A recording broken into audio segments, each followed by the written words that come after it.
어거스틴 때예요. 몇몇 유명한 이단 세력들이 있었는데요. 그 이단 세력 중에 대표적인 게 도나티스트라는 거예요. 이 사람들은 어떻게 보면 역사가들이 그래요. 이분들은 이단은 아니었다 그래요. 근데 이단으로 취급을 나중에 받았어요. 왜 그러냐면요, 우리도 지금 이런 경우가 오늘날에도 있을 수가 있는데요. 로마 황제가 아주 핍박을 많이 한 황제가 이제 디오클레티안 황제거든요. 이 황제 때 이 많은 기독교의 지도자들이 이 황제의 핍박에 못 이겨가지고 믿음을 포기했어요. 지도자들과 그분들의 그 교인들이 믿음을 포기해가지고 예수님을 부정했어요. 그리고는 성경책도 다 이 정부에다 다 던져줬어요. 그래서 성경책을 정부에서 다 불태워버리고 말이죠. 이런 사람들을 도나티스트라고 그래요. 이분들이요. 근데 문제는 뭐냐면 이분들이 나중에 핍박이 끝나니까요. 이런 분들을 도나티스트라 그런 게 아니고요. 무슨 소리냐? 이 도나투스라는 사람인데요. 이 도나투스. 요 사람이 주동이 돼가지고 무슨 말을 하냐면요. 그렇게 변질된 그 기독교인들을 교회에서 이제 받아주지 말아라 그러는 거예요. 이제 핍박이 끝난 후에. 우리나라에 이런 비슷한 게 있죠. 그 신사참배나 비슷한 케이스예요. 신사참배나. 그래서 이제 도나투스라는 사람이 주동이 돼가지고 이 사람들 교회에 받아주지 말아라. 본인들이 회개하고 교회에 오려고 그러는데 안 되겠다. 그래서 이제 이분들은 변질된 감독들이고 거기에 따르는 사람들이니까 이 감독들은 성만찬 할 때도 성만찬 주관하지 못하게 하고, 그 다음에 다른 비숍들을, 다른 감독들을 안수할 때도, 목사 안수죠 우리 같으면요, 안수권도 뺏어버려라 그러는 거예요. 그래가지고 이제 여러 가지로 문제들이 생겼어요. 그러니까 이 사람들이 도저히 이분들과 교제가 안 되니까 자기네끼리 나가가지고 교회들을 자기네가 개척을 했어요. 또 지금이나 똑같은 건죠. 교회 개척들을 여기다 많이 했어. 특히 어거스틴이 그 고향인 히포라고 있었죠. 어거스틴의 고향인 히포에만 이런 사람들이 많아가지고요. 그 로마 가톨릭 교회가 그때 있었는데 가톨릭 교회보다도 숫자가 더 많았어요. 소위 나가서 개척한 사람들의 그 교회 숫자가. 그래서 도저히 안 되겠다 해서 로마 가톨릭 교회에서 어거스틴에게요, 당신 이 문제 좀 어떻게 신학적으로 좀 해결해 봐라. 그래서 이 어거스틴이 소위 그 성만찬과 교회론을 정립을 했어요. 그래서 어거스틴이 이제 그 교회론을 정립하고 성만찬에 관한 교리도 정립을 했어요. 정립하는 과정 속에서 이분이 결론을 뭐로 내렸냐면, 로마 가톨릭 교회 밖에 있는 교회들은 이제는 구원이 없다, 이렇게 이제 정의를 내려버렸어요. 그게 나중에 그것이 우리 개신교회까지도 적용이 된 거 아니에요. 그렇잖아요. 그래서 이렇게 한 이야기가 있어요.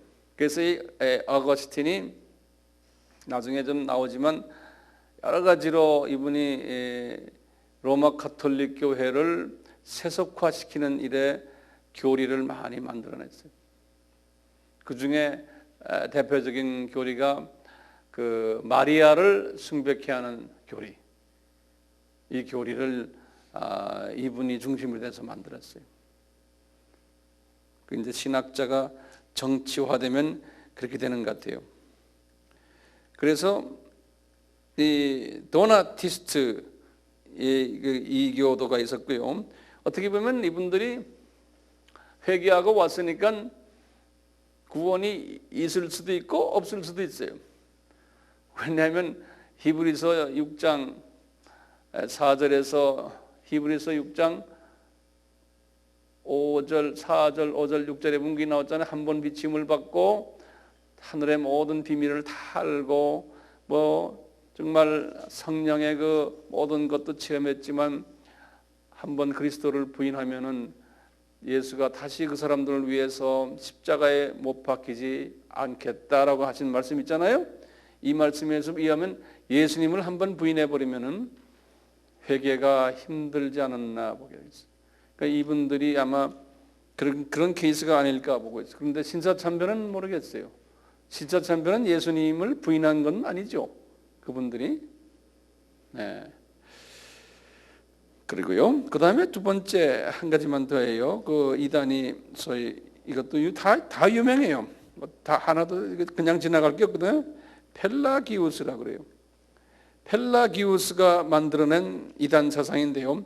펠라기아니즘이라고 그래요. 펠라기아니즘. 이 이단 사상인데요. 펠라기아니즘. 이 사람은 영국 수도사예요. 네, 펠라기우스라는 사람은. 근데 이 사람이 무슨 학설을 만들어냈냐면 사람은 태어날 때에 부패되지 않고 태어난다 이렇게 하는 거예요.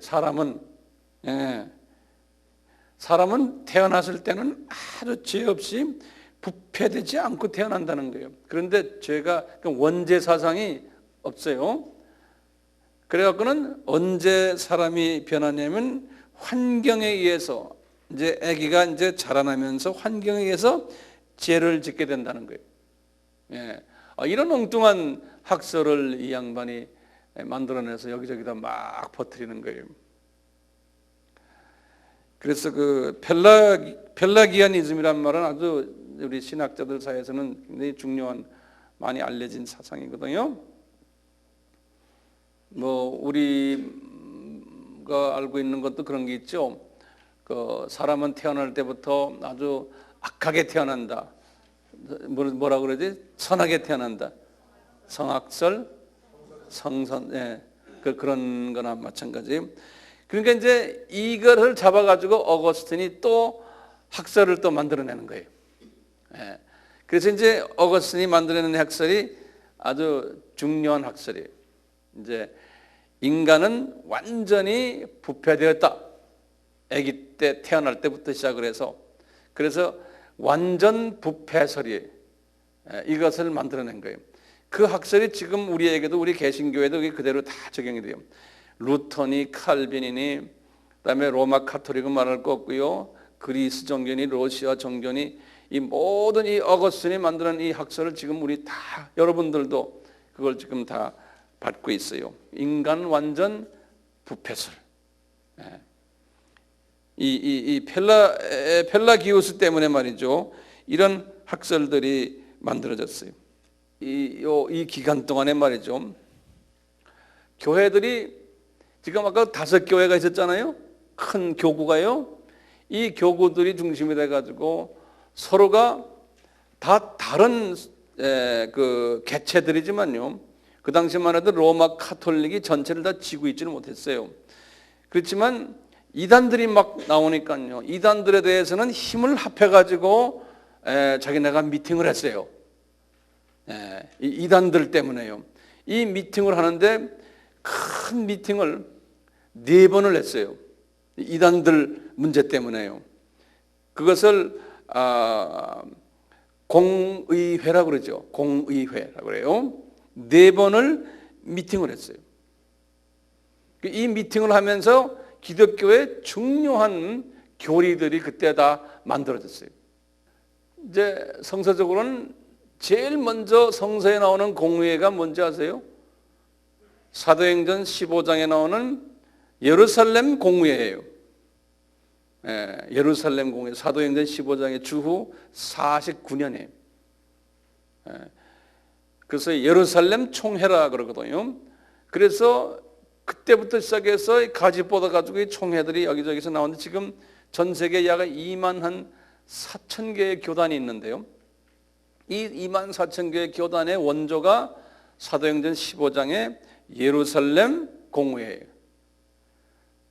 그러다가 지금 한 300년이 지나가가지고요. 이 공회가, 첫 공회가 뭐냐면요.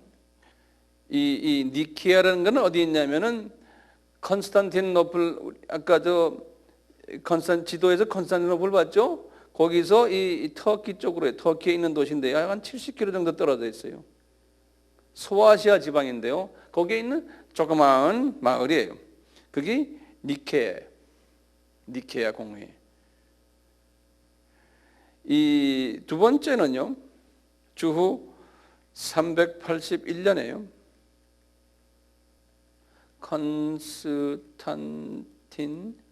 컨스탄티노플 공회라고 그래요. 세 번째는요.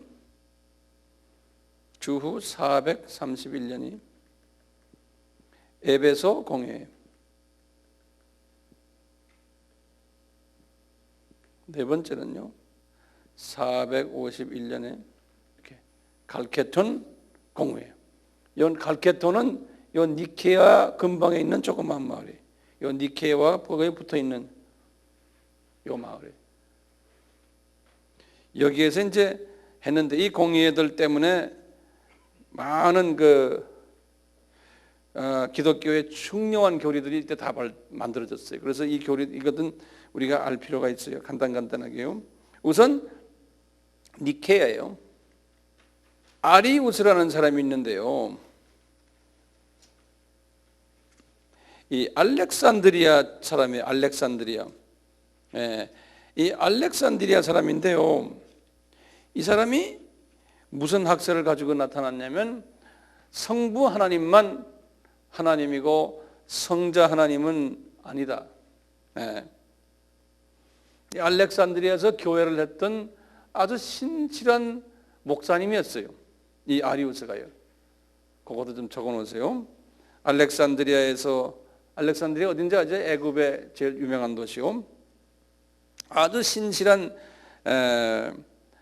이분이 뭘 주장하냐면 성자와 성부가 만약에 두 개체라면은 하나님이 두 분이 아니냐 이렇게 나오는 거예요.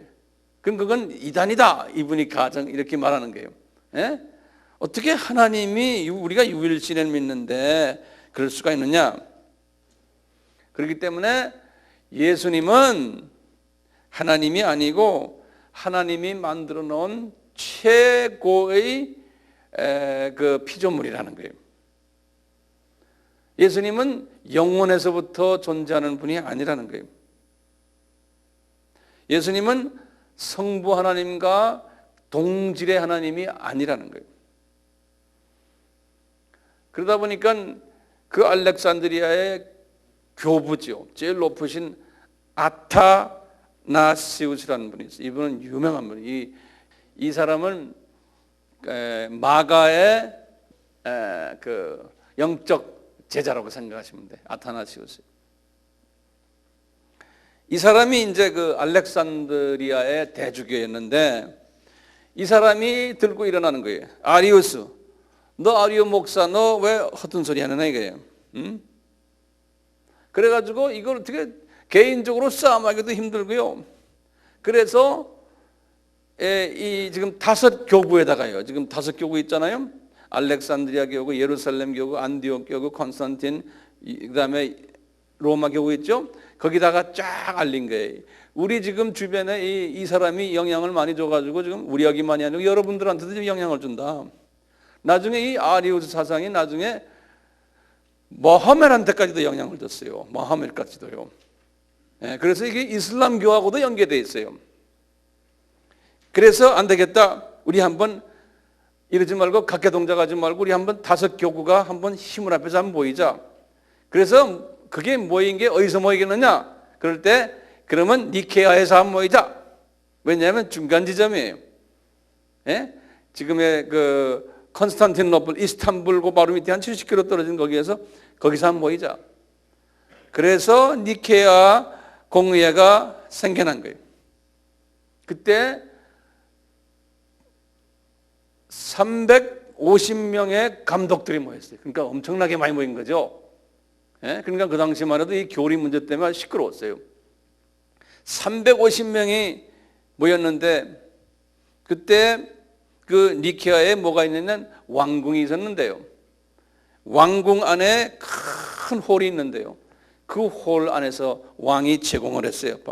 회의 장소를. 우리 같으면 호텔의 제일 큰 그랜드 볼룸이라고 생각하시면 돼요.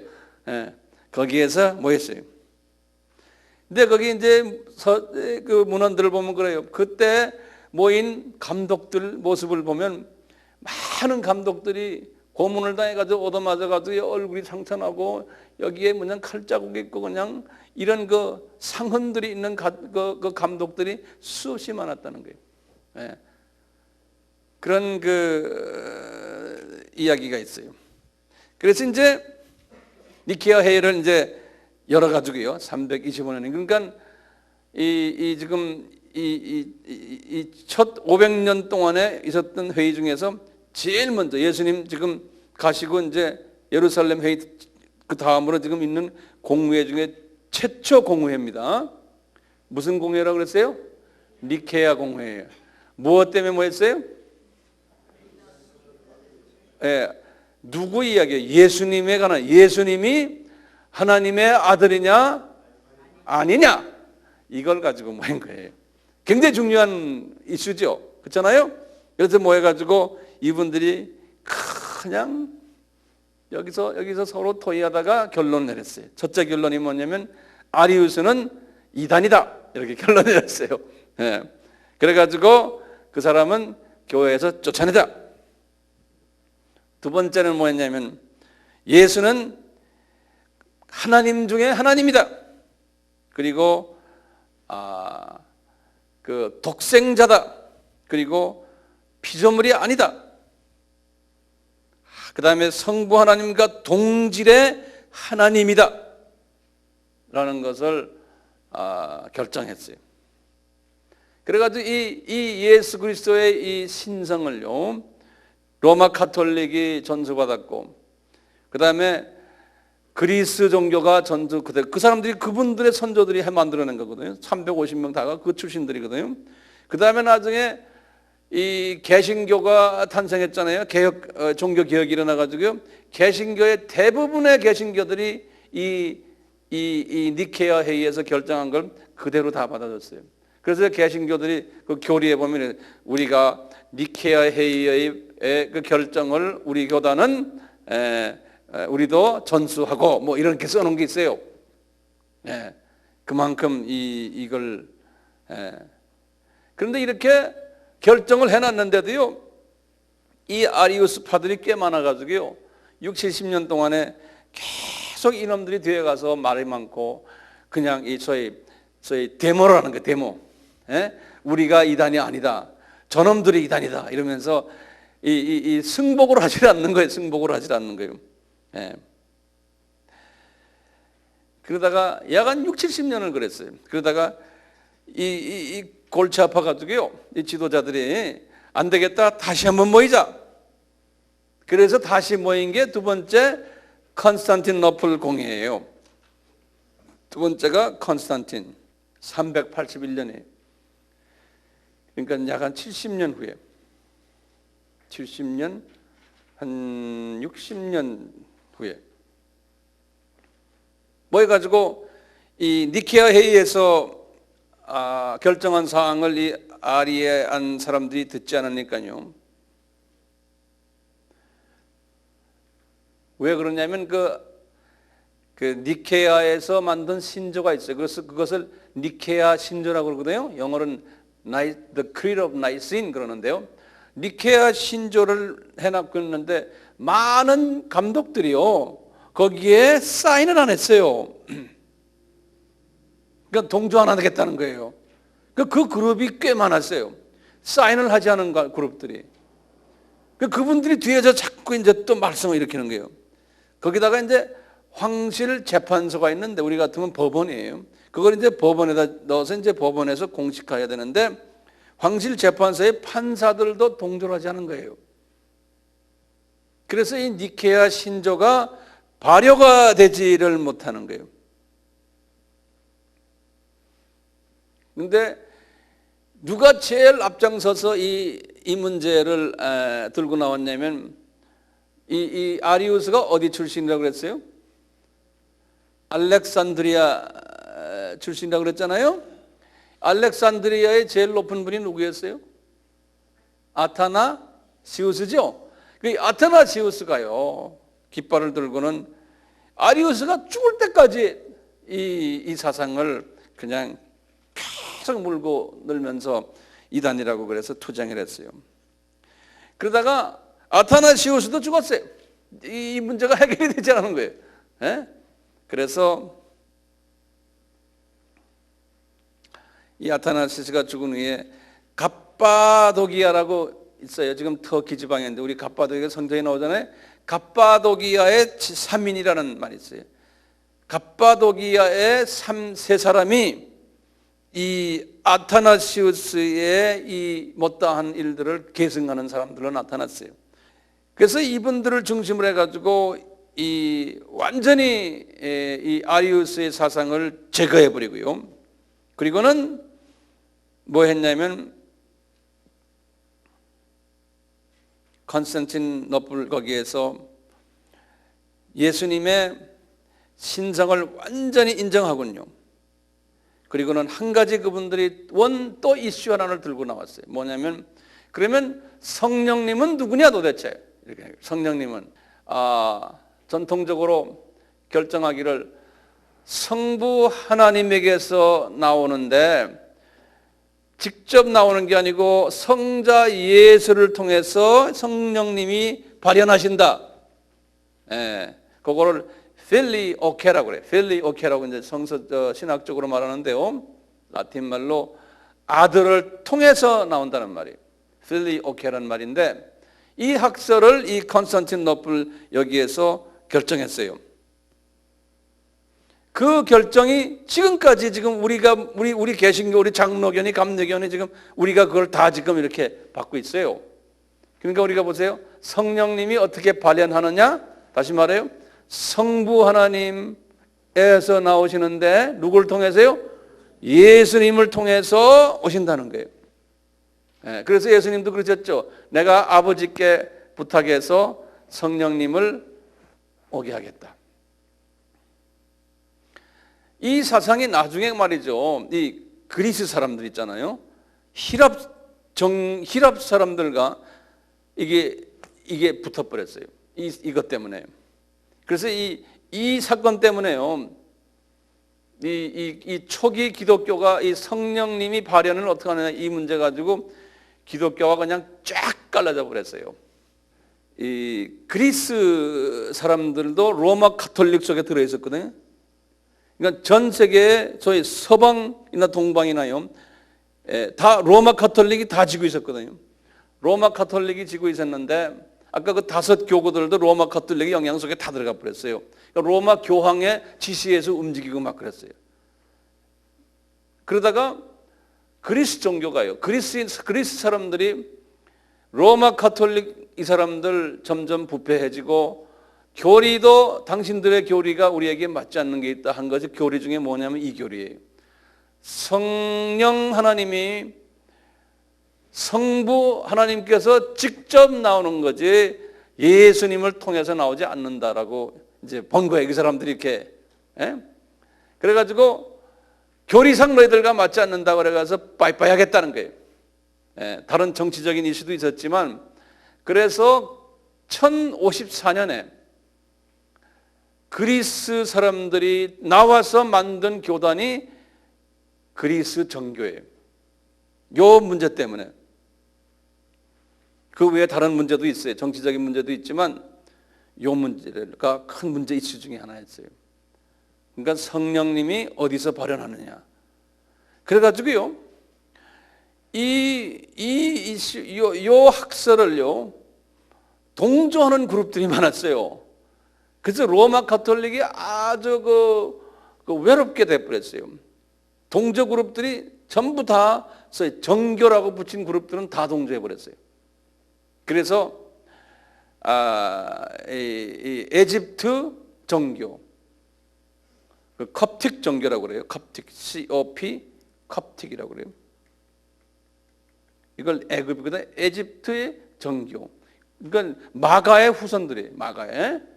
그 다음에 그 밑으로 내려오면 에티오피아 정교가 있어요. 에티오피아도 넷이 기억나세요? 사도행전 몇 장이에요? 7장이죠? 누가 넷이에게 안수했어요? 빌립 집사님이죠? 빌립 집사님의 영적 라인이 이 에티오피아 정교예요. 이 사람들도 로마 가톨릭 보고 바이바이 한 거예요. 그 다음에 러시아로 올라가서 러시아가 기독교가 됐거든요. 주후 약 한 908, 90년대 때. 러시아 정교가 전부 다 그리스 정교 맞다. 그래가지고 그쪽도 그렇게 되고. 그러면서 말이죠. 이 소위 정교라고 하는 동방교라고 그래요. 동방 정교들이 가톨릭을 서방 기독교라고 그러거든요. 이쪽은 동방 기독교라고 그러는데요. 이 서방과 동방이 쫙 갈라져 버렸어요.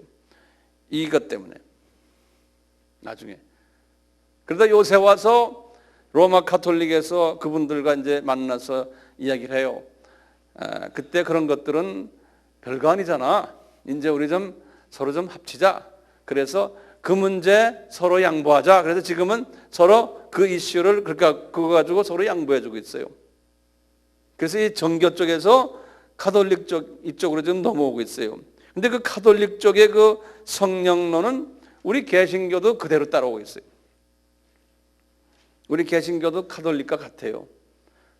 네, 그런 부분에서요. 이해되세요? 이렇게 있다가요, 세 번째 공의회가 또 있었어요. 이거는 왜 생겼냐면요, 세 번째 공의회는 이 펠라기우스 때문에, 아까 펠라기우스 기억나시죠? 펠라기우스가 뭐냐면 인간은 태어날 때부터 다 원죄 없다, 깨끗하게 나왔다, 성선설이에요. 그거를 어떻게 해결하느냐 그래갖고 431년에 에베소에서 또 만난 거예요. 어거스틴이 이 문제를 다뤘다고 그랬잖아요. 그래서 어거스틴이 430년에 죽었는데요. 어거스틴이 죽은 그 다음 해에 어거스틴이 이것을 다 발주해가지고 만나자 그래 놓고는 이분이 아마 혈압이 높아서 열나서 아마 돌아가시는 모양이에요. 그건 농담이고요.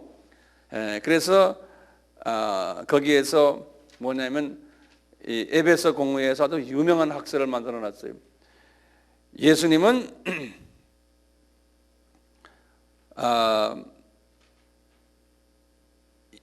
여기에서 뭐냐면 인간은 모두 다가 원죄를 가지고 태어났고 완전 스스로 구원 불능하다.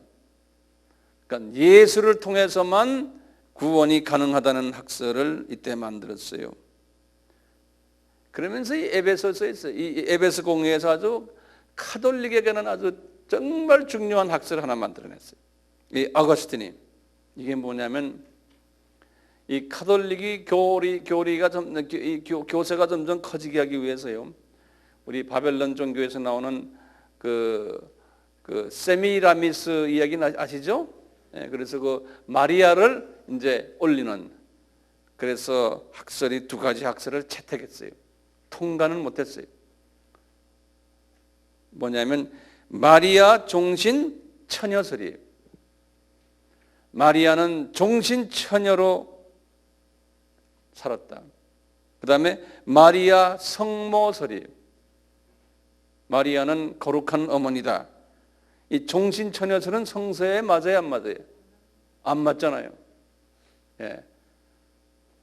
벌써 형제가 넷 있잖아요. 그리고 여동생들도 있었거든요. 이렇게 해서 채택이 됐지만 거기에서 좀 말이 많았어요. 그렇지만 이 카톨릭의 파워가 있기 때문에요.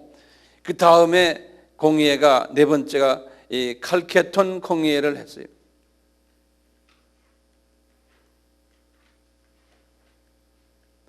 451년이 20년 딱 있다가요. 이 칼케톤 공의회는 이 감독이 600명이나 모였어요. 이 칼케톤은 그 아까 니케아 바로 옆에 있는 조그만 도시인데요. 여기에서 이 아까 말한 마리아 종신 처녀설과요, 마리아 성모설을 완전 통과시켰어요.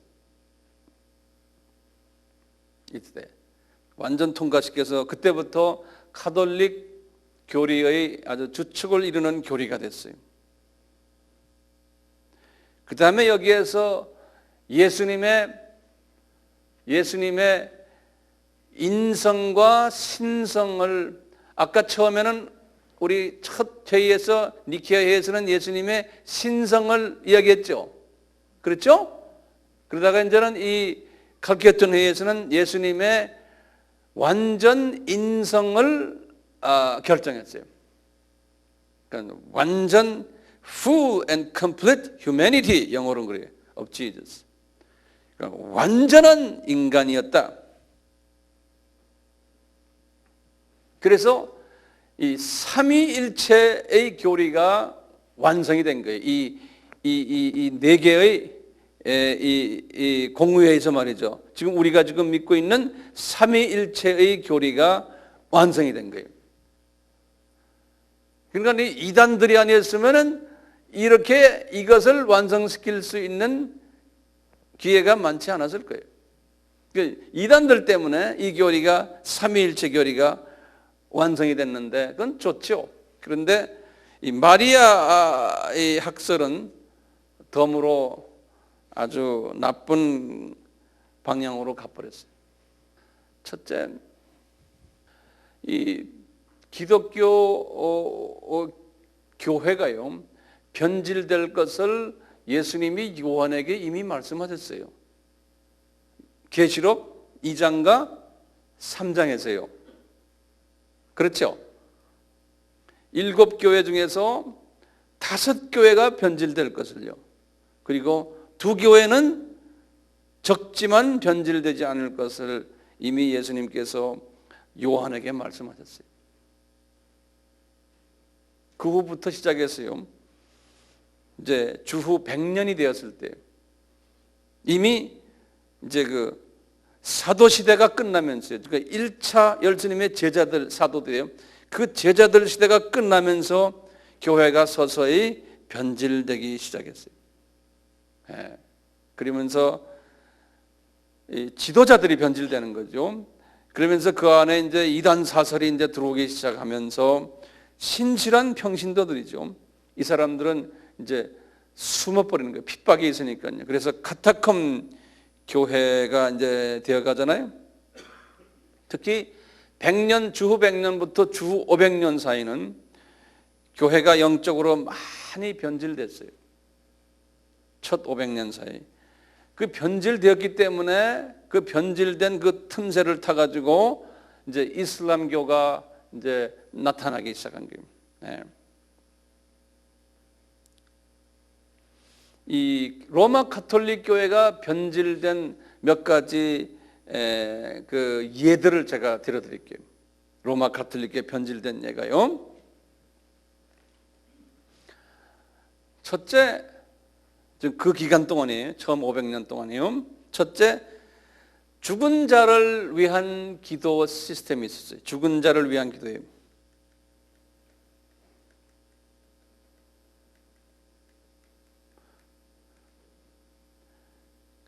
이것을 연옥이라고 그러죠. 연옥.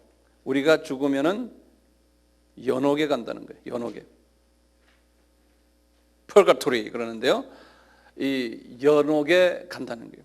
그래서 그곳에서 이분들이 기다리고 있다가 밑에서 계속 기도해 주면은 이분들이 그 마음이 깨끗해져 가지고 다시 거기에서 어느 정도 깨끗함을 다 받으면은 이제 천국으로 간다는 학설이에요. 그것을 연옥설이라고 그러잖아요. 이것을 이분들이 이미 그때 만들어낸 연옥설은. 그 다음에요, 이 사순절이란, 사순절 우리 알죠? 예수님의 그 부활과 관계돼서 그 전에 40일 동안 우리가 좀 경건한 삶을 하잖아요. 이 사순절 개념도 이게 이방 바벨론 종교에서 나온 개념이거든요. 이 사순절 개념도요. 이것이 순수 크리스천 아이디어에서 나온 게 아니에요. 아까 보셨지만 마리아 사상도 바벨론 종교에서 나온 거고, 이 사순절 개념도 똑같아요. 제가 여기에 관계되는 이야기를 어느 설교에서 제가 자세히 한번 한 기억이 나요. 그래서 여기서 자세히 말씀 안 드리고요. 이 사순절 기간 동안에요, 이 가톨릭에서 뭐 했냐면은 저희 신부들과 평신도들 사이에서 신부들이 모든 기독교의 그 예배 행사를 주관하고 평신도들은 그냥 앉아만 있는 거다, 이렇게 결정을 했어요. 예배에서요. 그래서 이 사순절 이 예배의 틀 형식 때문에 가톨릭이 소위 성직자와 평신도와의 간격이 그때부터 벌어지기 시작한 거예요. 그래서 그때부터 이제 성직자는 점점 더 좀 높아지고 평신도는 아무 의미가 없는 하나의 그냥 따라하는 사람들로 이렇게 변질이 됐고요. 이 초창기에 이것 때문에 그렇게 된 거예요. 그 다음에 세 번째는요.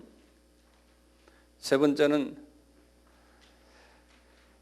이 성직자와 이 구별이 되니까요. 나중에 이제 그랬잖아요. 성경 말씀도 평신도는 성경을 가지면 안 된다. 그렇게 알고 있죠, 여러분들이요. 그래서 주후 500년부터 1517년인 종교교회까지 1000년 동안을 평신도들이 성경을 가지고 있지 않고 성경을 읽으면 안 되니까요. 영적 암흑 시대다 그러는 거예요. 평신도들이 영적으로 완전히 까막눈이 된 시대가 주후 정확하게 말하면 590년부터요. 1517년까지 종교개혁까지 590년이 뭐냐면 첫 교황을 탄생시킨 해예요. 그레고리 더 그레이트, 그래서요 그레고리 대왕이 첫 교황이 돼서 그 교황이 어떤 능력을 가졌냐면 파워를 가졌냐면 왕을 임명하는 능력을 가졌어요. 첫 그 교황이. 그때부터 그분이 왕만이 아니에요. 지방장관, 뭐 기타 등등 모든 사람을 다 임명하는 권한을 교황이 가졌어요. 그것이 590년이에요. 이때부터 중세기가 시작이 된다 그래요. 중세기라는 말 알죠? 요 중세기, 요 전부터 예수님부터 그 전 500년 기간을 뭐라고 그래요? 초기, 순교자 시대 아니 그냥 초기라고 그러죠. 서양사에서. 그런데 이제 중세라 그러죠. 미디이벌 피어리라 그래서요. 중세. 종교교회까지. 그 기독교의 그 암흑 시대가 있었는데 그게 다 이제 여기하고 연결돼 있어요. 사순절과 이 성직자와 비성직자 간의 간격이 벌어지는. 그다음에 세 번째요. 세 번째는 뭐냐면 이 숭배 사상이에요. 뭘 숭배하냐면요. 순교자를 숭배해요. 그 다음에요. 성인들을 숭배해요. 거기다가 마리아를 숭배해요. 이것을 어거스틴이나 이런 사람들이 다 만드는 거예요. 다시 말해 누구예요? 순교자들 그냥 많았잖아요. 순교자를 숭배하고 성인들을 자기네가 이제 봐서 괜찮은 그 감독자들을 성인으로 임명해가지고 그분들 숭배하게 하고요. 그 다음에 마리아를 숭배하게 하면서 그분들에게 어떻게 합니까? 그분들에게 기도하는 거 아니에요. 근데 기도하는데 어떻게 기도하냐면요. 그분들을 숭배할 때 제일 뭘 먼저 하면 촛대 있죠. 촛대를 제단을 이렇게 그분들의 그 형상을 그리거나 또는 만들어 가지고 교회 안에다가요. 우리 천주교 가면 있잖아요. 거기다 촛대를 하나 놓고 그 촛대가 자기가 경배하는 하나의 표시예요. 그분들에게 그걸 경배해요. 그러면 이분들이 예수님께 또는 마리아에게 부탁한다는 거예요. 이제 뭐 우리 다 아는 소리 아니에요? 예, 그런 사상이 이때 있었어요. 이때부터 만들어진 거예요. 그뿐만이 아니에요. 그뿐만이 아니고 이분들이 가지고 있었던 모든 유품들, 살아있을 때 가지고 있던 유품들이에요. 그분들의 순교자들이나 또는 성인들이요, 이 유품들 중에 옷이 다한데도 옷 중에 어떤 헝겊저고리 하나라도, 손수건, 그분들 거요. 그 다음에 그분들의 사진들, 그분들의 영상물들, 그분들의 여러 머리카락, 모든 그런 것들을요, 어떻게 그분들이 이해했냐면요, 여기에 매직 파워가 있다는 거예요. 그래서 그분들의 그 유품들을 경배했어요. 그 안에 능력이 있다고 생각했어요. 우리 베드로의 손수건, 뭐 바울의 손수건, 뭐 성서에 그 비슷한 얘기들 나오잖아요. 이렇게 이제 해서 능력이 있다고 그거에 대해서 이제 숭상하는 거예요. 그 다음에 또요, 이 사제들이 그 아주 휘황찬란한 그 제복들, 제사장 제복을 입는 거예요. 가면 갈수록 더 심했다는 거예요. 그러면서 이 사람들은 말씀은 점점점 줄어들고, 소위 그 성서 가리키는 거나 설교는 줄어들고, 이런 모든 겉으로 나타나는 이런 모습들에 더 강조를 하고 그렇게 했다는 거예요. 거기다가 이분들이 또 뭐가 있었냐면, 이 성지 순례를 꼭 하도록 요구를 했어요. 성지를 순례하도록. 이런 모든 부분들 보면 초기 기독교에 변질된 모습들이에요. 네. 이렇게 변질되니까요. 이렇게 변질되니까 그 다음에 뭐가 생겼냐면 수도원이 생기기 시작했어요. 일부 신실한 감독들이나 또는 사제들이나 또는 평신도들이 아예 그냥 아이고 예수 믿는 게 이게 너무나 형식화되어 있다. 그래가지고 교회와 이 세상을 떠나서 한적한 곳에 가서 혼자 사는 게 낫겠다. 그래서 그 운동이 시작이 된 거예요. 예, 그게 언제 시작이 됐냐면요, 에집트에서 먼저 시작했어요. 에집트요. 안톤이라는 사람인데요, 이게 애굽 사람이에요. 그 사람의 도시 이름이 나도 처음 들어보는데, 데베스라는, 애굽의 데베스라는 도시에 사는 사람인데, 안톤이라는 그 사제인데요, 이 사람이 이 수도사가 되어가지고요, 그 지역이 사막인데요, 사막 가운데 자기 동네의 사막인데 거기에 조그마한 동굴이 하나 있어서 그 동굴 속에 들어가가지고요, 몇 년 있은지 아세요? 동굴 속에 들어가서 15년을 있었어요. 15년을 은둔 생활을 했어요. 그래가지고 이 사람을 따르는 사람들이 많았어요. 이 일 때문에. 그러다가 사람들이 점점 많으니까 이게 혼자 하는 게 좀 심심하니까 우리 한 집에 모여서 좀 같이 살자. 그래서 그것을 이제 수도원이 된 거예요. 이제 이 세상을 떠나서 한 집을 하나 만들어 놓고 거기에서 우리끼리 살자. 그게 수도원 운동이 그렇게 된 거예요. 이렇게 애굽에서 이제 이 운동이 점점 있으니까요, 점점 많아지니까 나중에 수천 명 막 이렇게 됐거든요. 이 운동이 어디로 넘어갔냐면 시리아로 넘어갔어요. 시리아, 이스라엘의 바로 북쪽에 있는 도시. 이 시리아가 지금은 아주 이슬람 세력이 강한 세력이지만요, 안디옥이 다마섹이 다 시리아의 도시거든요. 그러니까 시리아가 기독교가 굉장히 번성했고요. 시리아가 안디옥이 있으니까요. 다마섹이 있으니까 거기에 기독교의 지도자들도 많았고 초창기 처음 한 500년은요. 시리아가 상당히 기독교가 번성했던 것이에요. 이 마호메트도요. 시리아를 다니면서 기독교에 접했어요. 마호메트도. 이 수도원 운동이 시리아로 넘어가 버렸어요. 그러다 보니까 시리아에 아주 재밌는 수도사 한 사람이 있어요. 그 사람 이름이 시몬인데요. 이제 시리아에 이 혼자 사는데 어떻게 혼자 사느냐면 기둥을 세워놓군요. 기둥 꼭대기에 앉아가지고 돌을 닦는 거예요. 몇 년 동안인지 아세요? 30년을.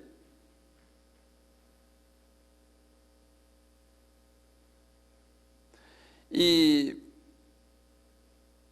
기둥 꼭대기를 뭐라고 불러내면요,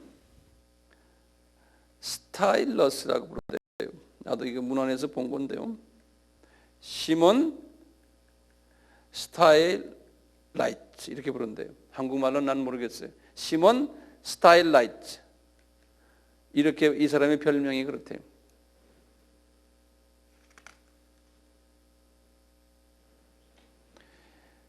이분이 자기 평생 동안이요, 이런 기둥을 7개를 만들었어요. 그런데 만들 때마다 점점 더 높아요. 기둥이요. 이렇게요. 점점 더 높아요. 하나, 둘, 셋, 7개. 7째 기둥이 제일 높은데 7째 기둥이 이 높이가 얼마냐면 20m래요. 7째 기둥이. 이 꼭대기, 제 꼭대기 이게 평판한 앉는 자리가 1.5 평방미터래요. 네, 1.5 평방미터. 그래가지고 이분 때문에요, 5세기에서부터 12세기까지요, 이 시리아의 기둥성인들이 상당히 많았어요. 기둥성인들이.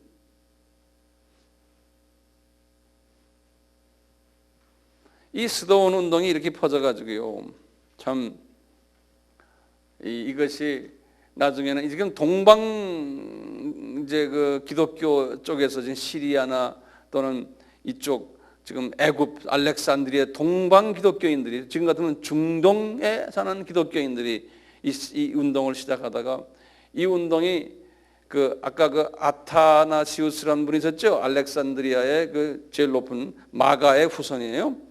이분이 이 기도원 운동을 로마로 가져가 가지고 이 서방 카톨릭에다가 넘겨줬어요. 그래서 이 꽃을 핀 것은 이 로마 카톨릭 쪽에서 많이 폈어요.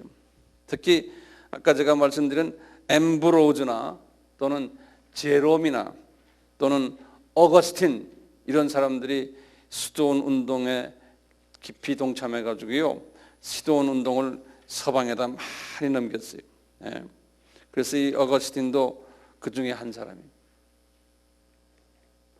첫 500년, 그러니까 기독교가 부패된 이유 몇 개를 좀 우리 좀 봅시다. 예. 첫째 보면은 인간의 죄성이에요.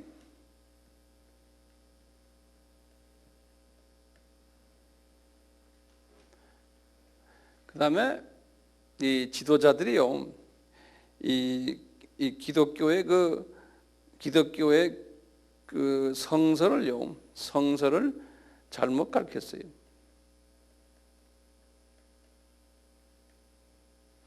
구약이나 기독론이나 이런 부분들을 잘못 가르쳤어요. 그랬으니까 이게 혼돈이 와서 그랬어요. 그 다음에 세 번째는요, 이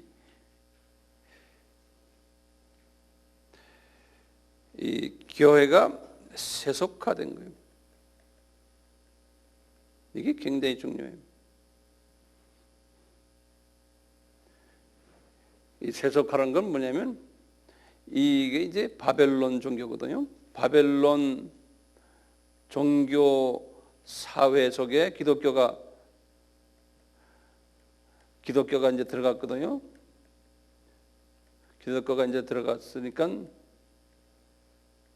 그러다 보니까 이 바벨론 종교와 기독교가 이게 만나는 곳에서 충돌이 있었고 기독교가 바벨론 종교를 완전히 배척하지 못하고 바벨론 종교와 혼합이 되어버린 거예요.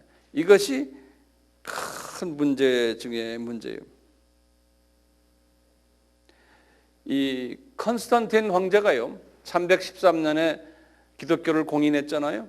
그 후에 거의 강제적으로나 또는 그 유행이 돼가지고요 교회에 그냥 소위 예수를 잘 모르는 사람들 또는 교회에 들어와서도 기독교가 잘 모르는 사람들이 교회 안에 엄청나게 들어온 거예요. 그러니까 교회가 완전히 그냥 소위 뭐 대형교회라고 좀 이상하지만요 소위 제대로 훈련되지 않는 제대로 복음화되지 않는 사람들이 교회에 그냥 끝없이 들어온 거예요.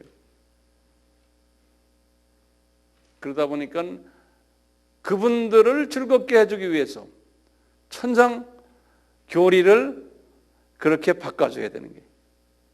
많이 모으기 위해서 하다 보니까 세상 방법이 되어버리고 이방 신들을 섬기는 습관 가지고 있는 사람들을 그대로 영입해서 교회 안에 들어가다 보니까 자기도 모르게 교회가 변질이 된 거예요. 자기도 모르게.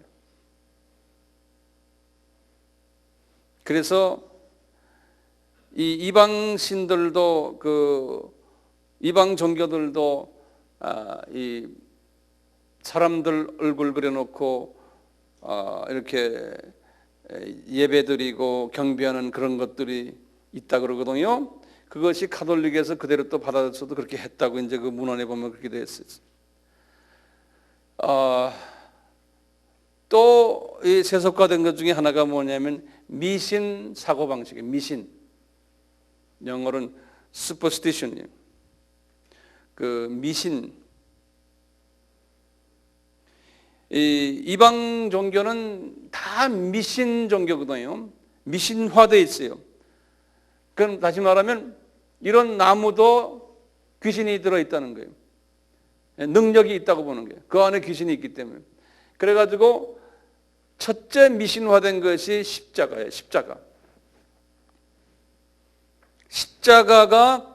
십자가에 하나님의 능력이 있다는 거예요. 그러니까 십자가 붙여야 되고 십자가 달고 다녀야 되고 소위 십자가예요. 그리고 아까 말씀했지만 성인들이나 또는 순교자들의 유물들의 그분들의 뼈다구에도 능력이 있다는 거예요. 머리에도 있고요. 옷자락에도 있다고 해서 그런 유물, 그분들의 유물들을 다 진열하거나 모시고 다니고 그랬어요. 그러니까 이것이 기독교 안에 그냥 깊이 들어와 버린 거예요. 이런 것들이요. 그래서 로마 그 황제 중에 줄리안 아포스테이트라는 황제가 기독교를 비하하면서 하는 말이 기독교는 벽다구를 예배하는 종교다 이렇게 했다고 문헌에 보면 써 있어요. 영어로는 born worshippers, born을 worshiping하는 종교가 기독교다 이렇게. 왜냐하면 그렇게 했거든요. 지금도 우리 뭐 각 나라마다 다 다르지만요. 우리나라에도 우리가 가지고 있는 토속 종교와 불교와 유교의 이 모든 잔재들이 기독교 안에 많이 섞여져 있잖아요. 또 그거와 그걸 잘 믹스 잘 시키면은 교회는 부흥해요. 그걸 잘 믹스시키면. 거기에 대해서 뭐 이렇다 저렇다 말하긴 그렇고요. 로마 제국이 주전 63년에서 이게 476년까지 갔거든요. 주후요. 로마 제국이 얼마나 컸냐면은 뭐 이태리, 시실리, 북아프리카, 스페인, 그리스, 터키, 시리아, 이스라엘, 애굽, 나중에 불란서, 벨지움, 네덜란드, 영국까지 다 퍼졌거든요. 독일만 안 퍼졌어요. 독일만이요. 로마 제국이. 그러다가 이제 로마 제국이 슬슬 망해가기 476년에 망했지만 한 100년 전부터 370년경부터 로마 제국이 슬슬 힘을 잃게 되면서 누가 로마 제국을 공격을 했냐면은 독일 계통의 사람들이 로마 제국을 공격했어요. 독일은 로마 제국에 들어가지가 있었어요. 그래서 이제 게르만족이라고 그러잖아요. 게르만족 또는 프랭크족이라고 그래요. 프랭크. 이 족속들이요. 이 로마 제국을 공격해가지고 로마 제국에 가 하나하나 이제 놓으면서 이제 로마 제국에서 있었던 기독교의 교회들을 파괴하고 수도원들을 다 그냥 없애버리고 그 다음에 이 감독들과 이 사제들을 욕 먹이고 막 그랬어요. 이러다가 이제 완전히 이제 다 로마 제국이 이 소위 유럽 쪽에 서유럽 쪽에 있는 로마 제국은 다 뺏겨버리고요. 게르만한테요. 이쪽에 그리스 중심으로 해서 이쪽에 소위 동로마 제국 쪽이요. 이쪽은 독일이 뺏질 못했어요. 그래가지고 그 제국이 뺏기지 않은 그쪽이 지금 그쪽을 비잔틴 제국이라는 제국으로 바뀌어버렸어요. 그 비잔틴 제국은 그리스의 제국을 비잔틴 제국이라 그런 말 들었죠? 이 비잔틴 제국으로 바뀌어버렸어요. 시리아, 우리 애굽, 이스라엘, 터키, 발칸반도 여기에 수도가 이제 콘스탄티노플이 된 거예요. 그래가지고 있다가 독일 그 프랑크족 중에 왕 하나가요. 크로비스라는 왕이 기독교를 받아가지고 그때부터 게르만 족속도 기독교를 가지게 됐어요. 그러는 가운데요. 이 사이에 이 알메니안 아까 저 아리우스라고 그랬죠. 아리우스의 그 사상이 또 이 게르만족에게 들어가가지고요. 기독교가 아주 또 복잡하게 됐어요. 이렇게 되면서 로마 제국이 무너지면서 이제 이렇게 어수선한 그 사이에 그때 기독교도 아주 정체성을 가지게 되고요. 이 기독교가 이제 로마 카톨릭 쪽을 중심으로 해서 많이 지금 부패되어 있고 이 성서와 거리가 좀 멀어지고 그다음에 아리우스에 의해서 예수 그리스도의 그 유일적인 신성을 부인하는 그룹들도 많이 생기고 여러 가지 지금 기독교가 좀 부패되어 있을 그때 모하멧이 태어난 거예요. 그러니까 모하멧이 기독교 교인이었다라고 문헌에 보면 나와요. 그런데 어떤 기독교 교인이었냐면 아리우스의 사상을 받은 기독교 교인이었다는 거예요. 모하멧이. 제가 오늘 2시간은 이렇게 마호멧이 이슬람교를 창시하는 그 전에 500년 전에 바울을 통해서 전한 이 복음이 어떻게 흘러가서 어떤 모습으로 첫 500년이 기간 동안 기독교가 나타난 날을 간단히 2시간 동안 섭렵했어요.